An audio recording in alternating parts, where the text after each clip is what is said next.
কিশোরগঞ্জের কটিয়াদীতে খরিফ ১-২০২৫-২৬ মৌসুমে উপসী আউশ ধানের উৎপাদন বৃদ্ধির লক্ষ্যে ক্ষুদ্র ও প্রান্তিক কৃষকদের মাঝে বিনামূল্যে বীজ ও সার বিতরণ কর্মসূচির উদ্বোধন করা হয়েছে।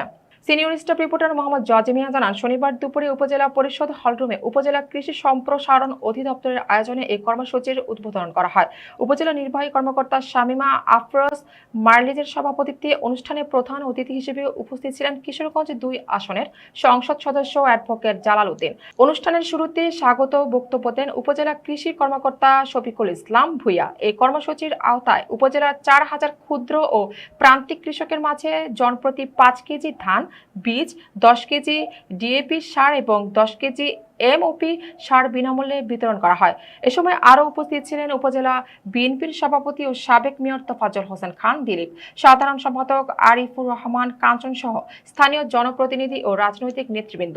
এ ধরনের উদ্যোগ কৃষকদের উৎপাদন বাড়াতে সহায়ক হবে বলে আশা করছেন সংশ্লিষ্টরা।